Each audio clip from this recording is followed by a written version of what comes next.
I'm going to ask, first of all, the three speakers who haven't yet had an opportunity to say something to reflect on what has been said earlier today, and with their own comments, prepared comments in mind, just give us a sense of why and how you think that market mechanisms and financing are going to be really important in trying to build protection and conservation in the ocean in Portugal, particularly in the Selvagens, especially, but also generally, I think. So can I come to you, Zoritsa Urosevic from the UN World Trade Organization, sorry, UN World Tourism Organization, not to be confused with the World Trade Organization.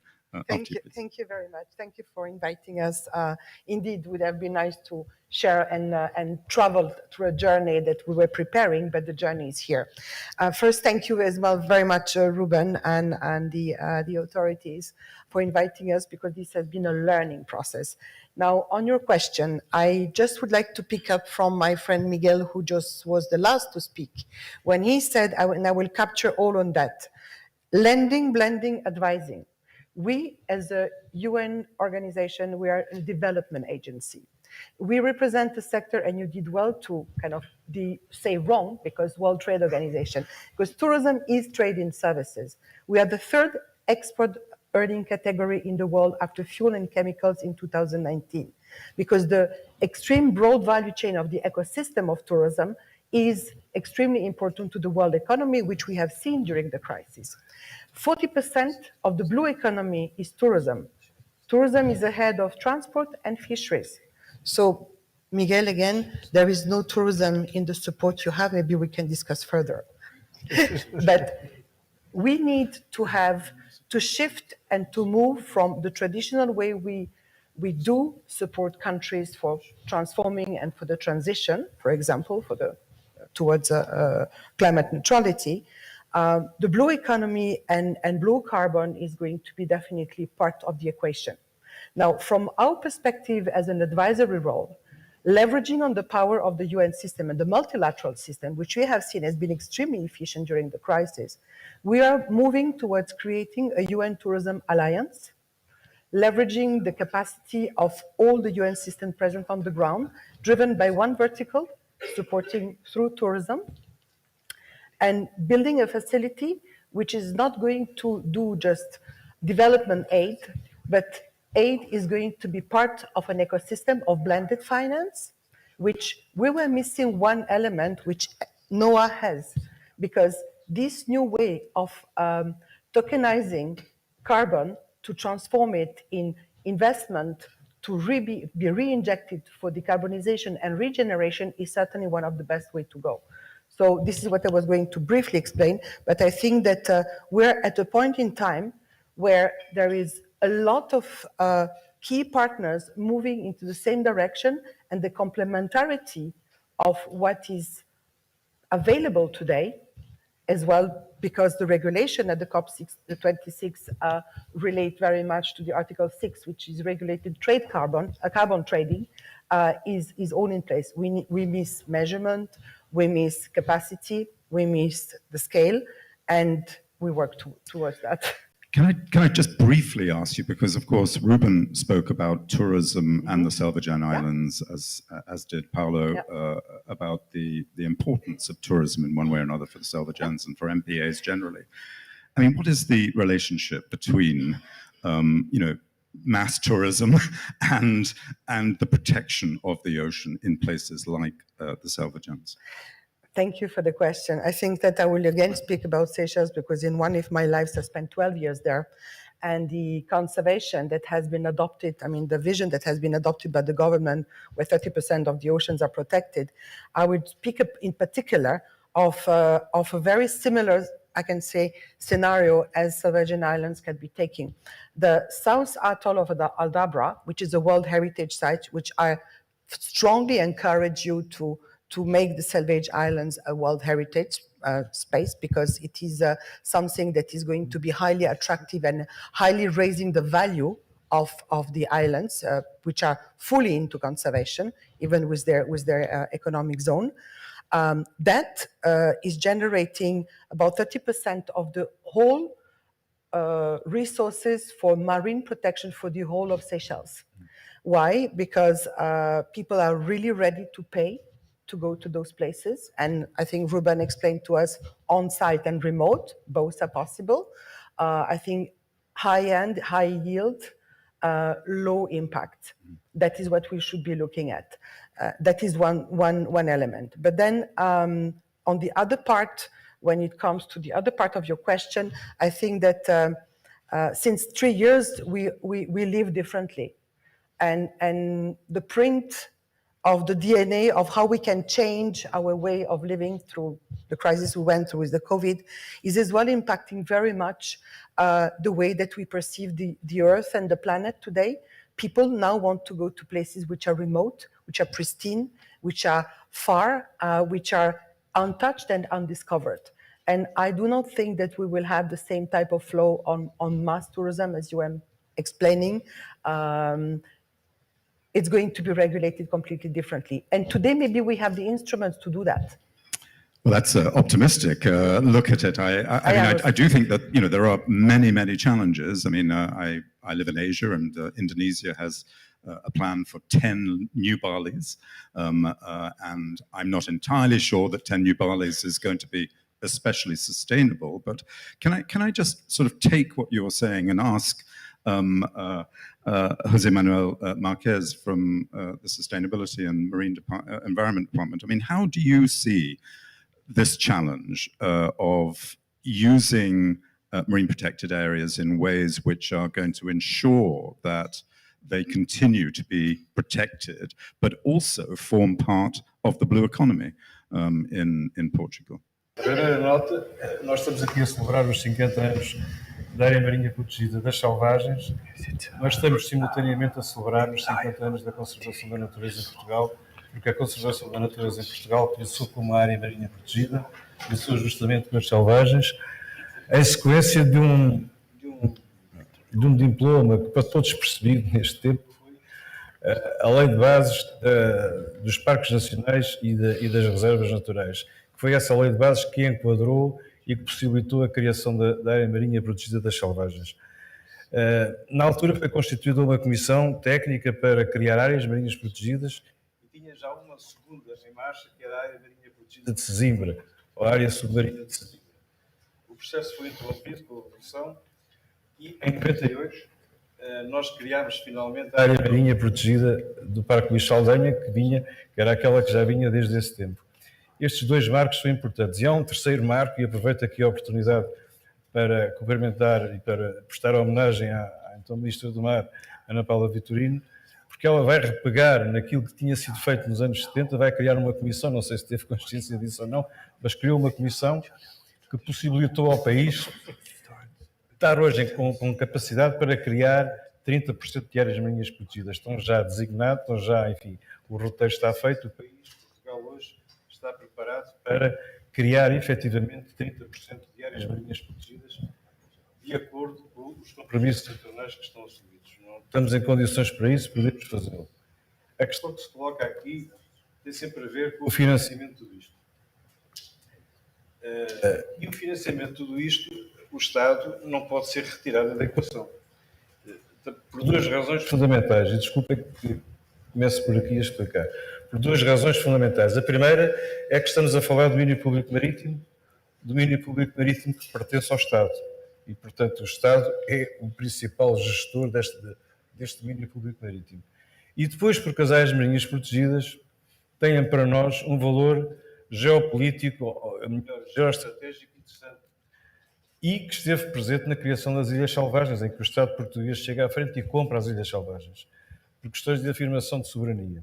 E nós hoje temos isso também no nosso mar. Portanto, as áreas marinhas protegidas permitem ao Estado português criar jurisdição mais sólida nas áreas em que exerce soberania, e, sobretudo, nesta enorme plataforma continental estendida que, pela primeira vez, une os três vértices do chamado Triângulo Estratégico Português e temos um chão comum que nos une a todos. Portanto, as áreas marinhas protegidas nisto representam um fator absolutamente decisivo e, por essa razão, o Estado não pode ser retirado da equação de financiamento das áreas protegidas. é suficiente? Respondo, evidentemente que não. E aqui pego apenas na nota que o Ruben falou, e que foi aqui também falado, com a questão do turismo remoto. O turismo remoto, nas áreas protegidas, no movimento de conservação da natureza, sempre foi muito importante. O primeiro marco na conservação da natureza foi a criação do Parque de Yellowstone, nos Estados Unidos. E o Parque de Yellowstone, nos Estados Unidos, só foi criado porque um conjunto de pintores e de fotógrafos pintaram e fotografaram aquela beleza asfixiante e conseguiram motivar o Congresso a criar aquela área protegida. A questão que se coloca aqui nas áreas marinhas protegidas é esta: como é que tornamos visível aquilo que é invisível? Seja porque está longe, seja porque não há luz lá. Como é que levamos aos cidadãos?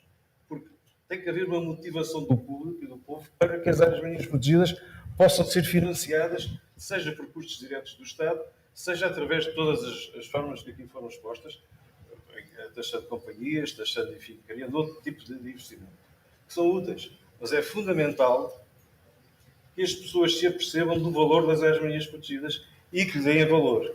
Nessa razão, por exemplo, e termino com isto, enfim, haveria muito mais para dizer, a DGRM neste momento está com a Universidade Nova e com a DGPM e com o IPMA a patrocinar estágios de final de licenciatura em 3 mestrandos sobre como avaliar os serviços dos ecossistemas marinhos.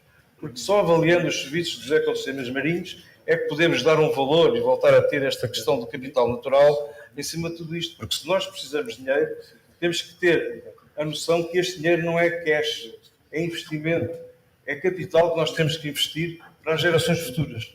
E, portanto, tendo esta perspectiva de capital, de investir para as gerações futuras, perceber e levar à população o conhecimento que é que uma área protegida representa, só assim é que nós conseguimos, enfim, aplicar políticas públicas, que elas, no fundo, são todas políticas públicas, mesmo aquelas que têm custos indiretos.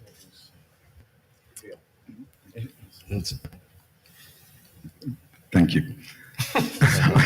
I'm not sure if I lost the last bit of the translation there. But, não se percebeu o que eu estava a dizer. Eu estava a dizer que só levando ao conhecimento, conseguindo avaliar quais são os serviços dos ecossistemas marinhos protegidos, fornecidos pelas áreas marinhas protegidas, nós conseguimos levar e demonstrar ao cidadão a utilidade daquelas áreas. E para demonstrar ao cidadão a utilidade daquelas áreas, nós temos que levar ao conhecimento do cidadão o que é que são aquelas áreas. E põe-se aqui uma questão que é como tornar visível aquilo que por natureza é invisível, porque é difícil ver. O cidadão comum nunca vai ter acesso ao Great Meteor a 1000 metros de profundidade ou às selvagens, que embora estejam cá em cima, são longe. We've just heard, I think, and I don't think too many people would disagree, that there is an important role for the state in the funding of marine protected areas. But equally, and we've just heard this throughout the discussions today, there are plenty of opportunities for the private sector to play a very, very important role, particularly with innovative financing mechanisms that we've been looking at through these. How, from your point of view, from the business sector's point of view, do you see your role in the long-term protection of marine areas in the Madeira region, including the Selvagens? Well, first of all, thank you very much for the invitation. Thank you very much to my good friend Ruben and the organizers. I will be extremely brief, knowing the time constraints that we have ahead of us. Sorry, I forgot to say Roy Garibaldi. I'm sorry, I do apologize. No problem. The role here of the International Business Center in what regards the economy of the sea can be twofold. First of all, in one topic, because one of the areas within the International Business Center, which is the ship register, which Jörg Molzhan has touched on very well before this morning.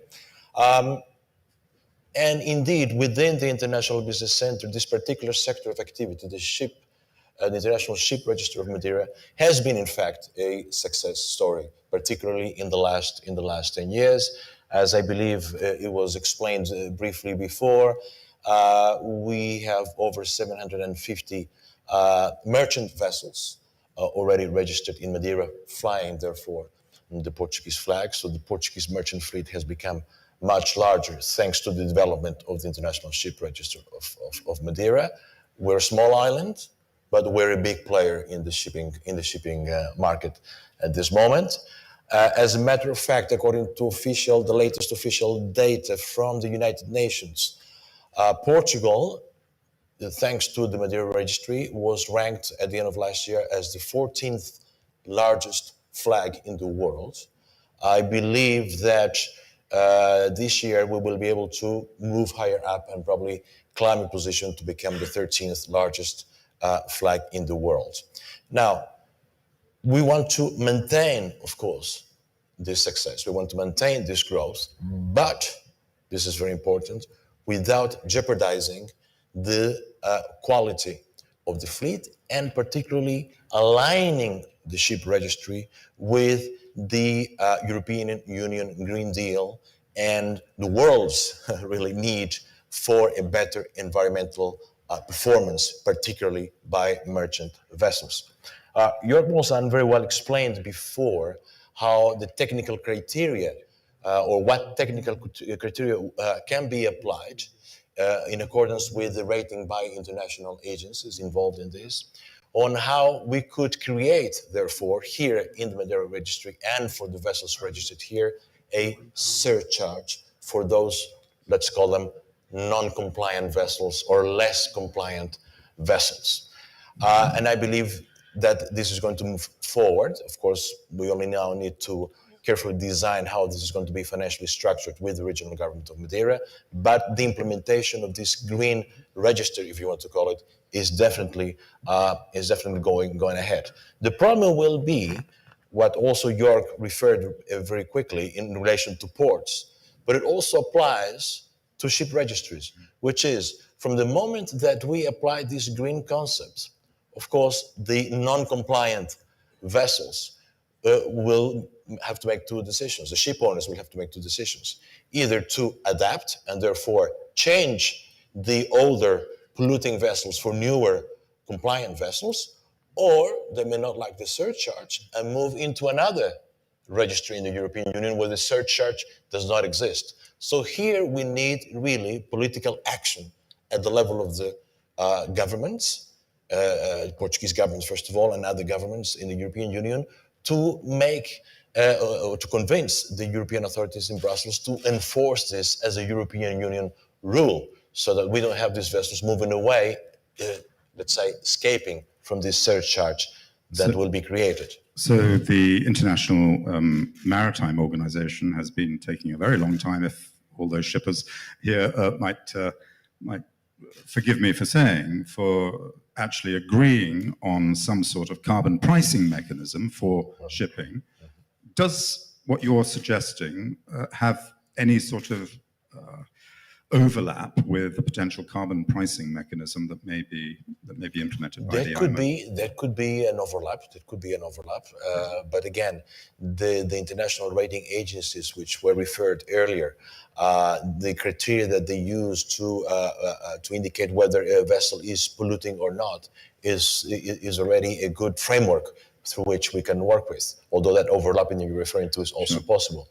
Let me also very briefly, because I know that we're running out of time, very briefly touch on another subject which has to do with the International Business Center and which is also connected and related with the blue economy, which is the fact that the International Business Center provides a very favorable and attractive tax regime for activities around the blue economy.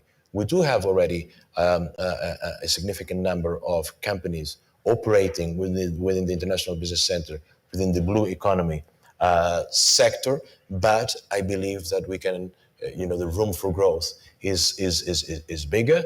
There is a very low corporate tax available for this sort of companies in the blue economy of 5%. And there are also a range of other tax incentives, which I will not explain here in order not to bother you. But the appropriate tax framework is there for these activities to be developed. And I will just finish by saying that one of our goals, this tax regime, by the way, has been approved by the European Union, and next year Portugal will be renegotiating the regime with the European Union. And one of our goals is that the European Commission may allow and may approve an enhancement of tax incentives for certain economic activities, being one of them precisely activities connected with the blue economy, namely at the level of innovation, research and development. Thank you very much, Roy. And I do think that one of the things that we discuss a great deal in the World Ocean Summit is just the credibility of this concept of the blue economy, and whether or not really we are heading towards greater sustainability, or whether we're really heading towards just greater levels of activity in the ocean. And I think that the need for being much more rigorous around what standards we apply to assessing the sustainability of our activities in the ocean is something that I think Ruben would agree with. I know you see you nodding, but I certainly, the work that you've been doing and the work that we're talking about today is very much an application in a sense of. We've just got a minute or a few minutes, just really, quick responses if I can. Paulo, can I come to you, because you started everybody off with a fantastic sort of inspiring view of what the Selvagens are and could be. Are you encouraged by some of the discussions that have gone on today around the kind of mechanisms, innovative mechanisms that could be used to help you finance what is a very important marine protected area? Yes, very quickly. I was thinking exactly about that. I think that the region has to be always financing the baseline of all the structure. We are very good with the traditional way of financing ourselves through tourism, through funding from EEC. This new world, for me, it's a new world. Obviously that we are open to receive everything that this world can do for us. So we are open. And unfortunately, I am a biologist and I lose lots of things here. So I need the help of these people. I just take care of the asset. They can bring the money and the investment. And it really is an asset. As Peter said, we need marine protected areas like nothing else in so many ways. I mean, just brief comments from each of you. Jörg, what are you going to take away from today? What do you think is the key point?